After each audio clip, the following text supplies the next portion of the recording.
어느 날 의뢰인이 카드사로부터 전화를 받게 되는데 자기 앞으로 어떤 거액의 자기가 알지 못하는 카드 채무와 대출이 있다라는 것을 알게 되고요. 아, 6억 외에? 예, 그렇게 알게 되고 그거를 이제 확인을 해보니까 네. 이제 그 상대 남성이 의뢰인의 스마트폰을 이용해가지고 카드깡을 하거나 이제 대출을 실행한 사실을 알게 됩니다. 네, 안녕하세요. 사랑학개론 희선입니다. 오늘은 법무법인 A파트 김훈찬 변호사님을 모셨습니다. 반갑습니다, 변호사님. 네, 안녕하세요. 네, 첫 출연이신데 네. 사랑학개론 시청자분들에게 소개 한번 부탁드리겠습니다. 네, 알겠습니다. 안녕하세요. 저는 법무법인 A파트의 김훈찬 변호사라고 하고요. 주로 형사사건들 담당을 많이 하고 있는 변호사입니다. 네. 만나서 반갑습니다. 네, 반갑습니다. 그러면 오늘 말씀 주실 사건도 형사 관련된 사건일까요? 네, 맞습니다. 형사사건 중에서 이제 혼인빙자 사기 관련해서 조금 이야기를 나눠볼까 합니다. 넷플릭스에서 좀 유명한 다큐 중에 하나인데요. 데이트 앱 사기라는 다큐멘터리가 있어요. 네. 그래서 그만큼 좀 전 세계적으로 이러한 어떤 사기 범행 자체가 이슈화되고 문제가 많이 되고 있거든요. 특히 우리나라에서도 사실 데이팅 앱이 굉장히 많잖아요. 그래서 요거를 이용해서 접근을 해서 사기 범죄를 치는 사기꾼들이 많아졌고 이런 유형에 대해서 오늘 한번 이야기를 해볼까 합니다. 그러면 다큐로 제작할 정도면 네. 조금 사기 건수가 많은 유형 중에 하나인 건가 보네요. 네, 최근 들어서 데이트 앱 자체가 굉장히 많아지고 요거를 통한 만남 자체도 잦아지다 보니까 이러한 유형의 사기 범죄가 증가하고 있고 사실 피해 금액의 차이가 있을 뿐이지 범죄 자체는 굉장히 많이 벌어지고 있다. 이렇게 보시면 될 것 같습니다. 네. 그러면 오늘 말씀 주실 사건 좀 자세히 말씀 부탁드리겠습니다. 알겠습니다. 오늘 말씀드릴 사건의 의뢰인은 이제 30대 여성분이시고요. 소위 말하는 명문대 졸업하시고 전문직으로 종사하시는 분이셨어요. 그러니까 이제 통상적인 직장인들보다는 이제 고소득을 이제 얻고 계신 분이라고 보면 될 것 같고요. 이제 이분이 오랫동안 교제를 하던 남성분과 이제 헤어지고 나서 이제 주변의 어떤 추천이나 이런 걸로 데이트 앱을 이제 설치를 해서 하게 된 거죠. 그리고 이제 지금 요 사안에서 문제가 되는 상대방을 만나게 됐어요. 대화를 이제 데이트 앱 사기에서 진행을 하다 보니까 대화가 워낙 잘 통하는 거죠. 그래서 이제 실제 만남을 가지게 되었고 본인 직장 근처 이제 한 카페에서 첫 만남을 가지게 되면서 사건이 이제 시작됩니다.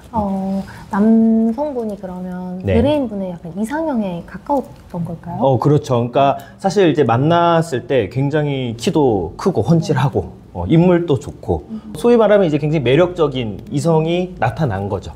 그래서 이제 상대의 남성이 자기를 이제 소개하기를 자기는 이제 싱가포르에서 계속 자라왔는데 싱가포르에서 투자 쪽 일을 하고 있다라 그랬어요. 본인이 그렇게 투자 금융 쪽 업무를 하는데 한국에 사업을 하러 나왔고 나온 지 한 1년 정도 됐고 본인도 어쨌든 타지 생활을 하면서 이제 좀 외로움이 있다 보니까 데이트 앱을 설치해서 하게 되었고 이제 지금 의뢰인이 굉장히 마음에 든다라고 하면서 이제 뭐 적극적으로 호감을 좀 표시를 한 사안이고요. 남성분이 이야기를 하기로는 네. 근데 이제 그 부모님이 싱가포르에서 이제 사업을 좀 크게 하면서 그런 커넥션을 통해서 이제 금융 투자업을 하고 굉장히 좀 재력이 많다라고 소개를 했어요. 그럼 의뢰인은 처음부터 남성분의 말을 모두 믿었던 걸까요? 사실은 이제 남성분이 이제 얘기하는 재력이나 이런 부분들에 대해서 좀 상당 부분 신뢰를 할 수밖에 없었던 포인트가 남성분이 이제 소위 말하면 딱 들으면 아는 브랜드 아파트, 강남에 굉장히 고가의 아파트에 거주를 하고 이제 외제차 타고 다니면서 재력을 과시하기도 했고요. 그리고 이제 남성분이 실질적으로 이제 통화 같은 거 할 때 이제 뭐 싱가포르 현지의 어떤 사업 파트너들과 통화를 한다라고 하면서 이제 굉장히 유창하게 중국어나 이제 영어를 사용을 하면서 대화를 했기 때문에 이제 의뢰인이 봤을 때는 굉장히 능력 있는 그런 남성으로 멋져 보이죠. 그런 남성으로 신뢰를 할 수밖에 없었던 거죠. 이제 몇 번에 좀 데이트를 하다가 결국엔 정식으로 교제를 시작하게 됩니다. 그래서 교제를 시작하고 나서 이제 얼마 지나지 않아서 남성은 이제 결혼을 전제로 좀 한번 우리는 만나보자라고 하게 되고 이제 의뢰인은 당연히 이제 부모님도 소개를 시켜주고 이 상대 남성하고 같이 아파트 또 보러 다니면서 정식으로 결혼 준비를 시작을 하게 되는 것이죠. 그럼 연애 몇 개월 만에 결혼 준비를 시작한 거예요? 한 3개월 정도 만에 준비를 시작했으니까 굉장히 좀 빠르게 절차들이 다다닥 진행이 된 상황이에요. 그러니까 사실은 이제 남성 입장에서는 의뢰인의 어떤 신뢰를 좀 좀 얻기 위해서 결혼을 굉장히 약속을 하고 그런 달콤한 말을 하면서 그런 수단으로서 좀 결혼을 사용을 한 것 같습니다. 근데 이제 문제는 이렇게 결혼을 준비를 하면서 자연스럽게 의뢰인 부모님과도 교류가 시작이 됐잖아요. 근데 이제 하루는 요 상대 남성이 금융투자업을 한다라고 했잖아요. 네. 이분이 투자 기회가 있는데 원래 참여하고자 했던 투자자가 빠졌다. 그래서 투자 기회가 생겼는데 이거 굉장히 좋은 투자 기회라서 들어오기만 하면은 큰 수익 거둘 수 있다라고 하면서 의뢰인이랑 의뢰인 부모님을 이제 설득을 해요. 그래서 여기 지금 들어올 수 있는 금액이 한 2억 원 정도다. 2억 원 넣으시면은 돈 많이 벌어갈 수 있어요. 라고 하고 이제 어쨌든 의뢰인 입장에선 남편 될 사람이고 그쵸. 부모님 입장에선 사위 될 사람이죠. 이제 사실 이제 서두에도 말씀드렸지만 의뢰인도 좀 재력이 어느 정도 있는 분이에요. 부모님도 그렇고요. 그러니까 사실은 뭐 사위 될 사람 믿고 또 큰 기회가 있다라고 하니까 돈을 투자금을 전달을 하게 돼요. 그래서 2억 원 정도를 전달을 하게 되었고 3개월 정도까지는 수익금이 정상적으로 나왔고 상대 남성 또한 자기가 어쨌든 이제 가족이 될 사람들이기 때문에 문제가 생기면은 언제든지 책임을 질 수 있다라고 호언장담을 해왔었습니다. 그러면 그 후에도 또 추가적인 돈을 요구를 했을까요? 2억 원으로 끝났을까요? 2억 원으로 이제 끝난 거 이제 그건 투자 용도로 네. 이제 받아온 거고 이제 어쨌든 이 남성은 한국에서 사업을 한다라고 자기를 소개를 했잖아요. 그럼 이제 사업 자금이 나가야 되는데 의뢰인에게 이제 이런 얘기를 계속 하는 거예요. 자기가 지금 싱가포르에 돈이 지금 묶여 있다. 그래서 한국에서 사업을 하려면은 지금 돈이 급하게 나가야 되는데 지금 대출을 받으려고 하니까 자기는 한국에서 신용이 없기 때문에 지금 대출 실행이 안 된다. 그렇기 때문에 너가 조금 돈을 빌려주면은 내가 고율의 이자를 지급할 수 있다라고 이제 이야기를 하고요. 동시에 이제 의뢰인 보고 좀 대출을 좀 받도록 권유도 하기 시작해요. 예. 그러니까 뭐 사실 의뢰인 입장에서는 이런 부분들을 전혀 뭐 정상적으로 사회에 투자가 되는 돈이라고 생각을 했고 그리고 큰 수익이 발생할 거라고 믿었기 때문에 그거에 대해서 전혀 의심을 하지는 못하였죠. 처음에는요. 그러면 총 얼마를 주게 될까요? 남성분한테요? 그러니까 아까 서두에 말씀드린 부터 해서 처음에 이제 사건이 시작할 때 쫙 정리를 해보니까 한 6억 원 정도를 전달한 상태였어요. 그래서 남자는 사실 강남에 무슨 아파트가 있다라 그랬잖아요. 그래서 그렇죠. 그 아파트를 사실은 계속 변명으로 제시를 하면서 이거 팔기만 해도 이 돈 갚을 수 있다라고 하면서 계속 그렇죠. 돈을 이제 빌려왔었거든요. 그러니까 의뢰인 입장에서는 사실은 아파트라는 딱 담보가 잡혀 있기 때문에 걱정을 하진 않고 있었는데 이제 대출을 받아서 돈을 줬잖아요. 그러니까 금융기관에서 계속 상환 압박이 들어오게 되는 거예요. 그럼 이제 의뢰인은 뭐 그런 전화를 받을 때마다 돈을 달라라고 하겠죠. 돈을 달라라고 하면은 이 사람은 계속 뭐 차일피일 시간을 끌면서 아파트라는 것도 처분하는데 시간이 걸리지 않냐. 이거 내놨다. 걱정하지 말아라. 라고 이야기를 하던 중에 네. 어느 날 의뢰인이 카드사로부터 전화를 받게 되는데 자기 앞으로 어떤 거액의 자기가 알지 못하는 카드 채무와 대출이 있다라는 것을 알게 되고요. 6억 외에? 예, 그렇게 알게 되고 그거를 이제 확인을 해보니까 네. 이제 그 상대 남성이 의뢰인의 스마트폰을 이용해가지고 카드깡을 하거나 이제 대출을 실행한 사실을 알게 됩니다. 그러면 남성분이 의뢰인도 모르게 의뢰인 핸드폰을 이용해서 그렇죠. 대출을 받은 거예요? 네, 그렇죠. 사실 스마트폰 보면 요즘 은행 어플이나 토스 그런 어플들이 있어요. 그럼 그런 어플들은 대출을 받는 게 별로 어렵지 않거든요. 그거는 뭐 그냥 6자리 비밀번호 놓고 그냥 본인 인증하면은 대출 실행이 돼요. 그럼 사실은 계속 동거를 하거나 가까운 사이에서는 그런 정보를 알게 되면은 별로 어렵지 않아요. 그러니까 계속 반복적으로 의뢰인 몰래 스마트폰을 이용해서 그런 대출들을 받아왔었던 거죠.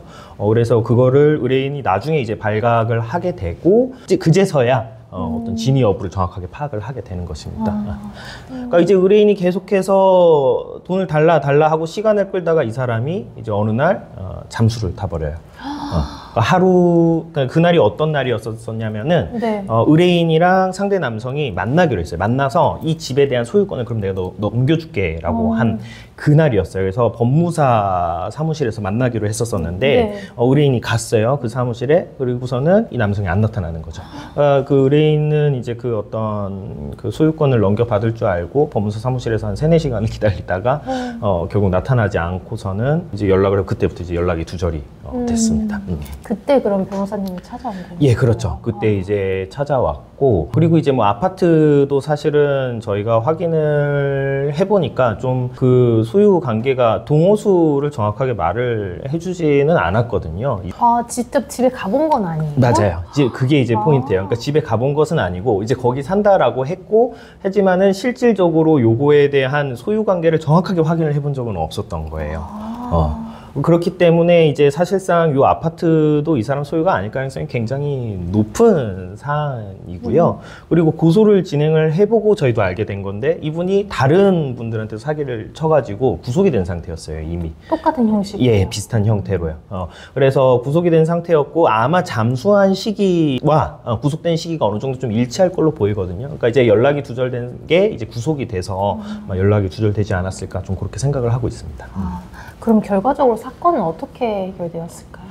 지금 이 다른 피해자분들도 있다가 그랬잖아요. 사건들이 다 합쳐졌고요. 지금 형사 재판 지금 진행 중에 있어요. 근데 워낙 피해자분들이 많다라고 하니까 사건 자체가 굉장히 좀 길어지고 있는데, 지금 재판 받고 아마 저희가 일단 예상하기로는 실형은 불가피할 것으로 보이고 5년에서 6년 정도 실형 나오지 않을까라고 생각을 하고 있어요. 사실 이제 의뢰인 입장에서는 피해 회복을 받아야 돼서 합의를 좀 간절하게 희망을 하고는 있는데, 지금 상대방은 지금 돈이 없다라는 자세로 일관하고 있는 상황입니다. 돈을 받을 수 있는 다른 방법은 없을까요? 그러니까 사실은 이 사람이 재산이 있고 능력이 있는 상황이라면은 큰 상관은 없어요. 큰 상관은 없고, 그때는 이제 민사소송을 해서 판결문을 통해서 이 사람 재산에 대해서 강제 집행을 하면 되는데, 문제는 지금 이 사람은 돈이 없는 사람이에요. 그리고 사실은 그 거액의 돈들이 어디 갔는지도 좀 불분명해요. 저희 추측컨대는 숨겨놨을 거라고 생각을 하고 있어요. 상당 부분은요. 그리고 상당 부분은 이제 다른 채무에 돌려막기를 했을 걸로 생각은 하고 있는데, 그런 재산들을 찾으면은 이제 집행을 가능하겠지만 현실적으로 그 재산 찾기가 힘들거든요. 그러면은 이제 이 사람한테 돈을 받을 수 있는 권리는 있지만 현실적으로 돈을 가지고 오는 게 굉장히 어려워지는 것이죠. 그래서 형사 합의가 그래서 중요한데, 지금 이 사람은 형사 합의 지금 거절하고 있는 상황이기 때문에 이제 돈 피해 회복을 구체적으로 받으려면은 굉장히 긴 시간이 걸리거나 좀 못 받을 가능성도 좀 높아져 있는 단계입니다. 그럼 만약에 예를 들어서 네. 그 남성분이 자기 가족 계좌로 돈을 네. 옮겨놓고 네네. 뭐 자기는 재산이 없다 이렇게 해도 못 찾는 거죠. 그 가족들의 뭐 현금으로 줬다. 그게 이제 현금으로 줬다 네. 그러면은 이제 입증이 안 되는 네. 거죠. 이제 좀 어려운 측면이 있고요.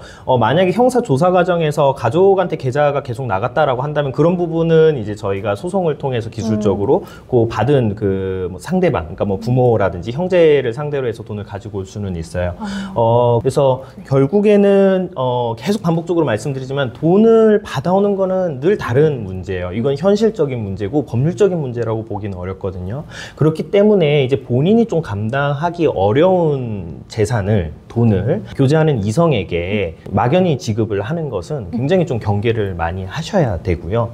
본인이 어디까지나 감당할 수 있는 그 부분 내에서 모든 거래는 이루어져야 된다. 이 말씀을 좀 꼭 드리고 싶습니다. 네, 알겠습니다. 오늘 출연해 주셔서 감사합니다. 네, 감사합니다. 네, 오늘은 김은찬 변호사님과 함께 데이팅 앱 사기 사건을 알아보았습니다. 다음 사건으로 찾아뵐게요. 예. 구독, 좋아요. 알림 설정 부탁드릴게요. 감사합니다. 감사합니다.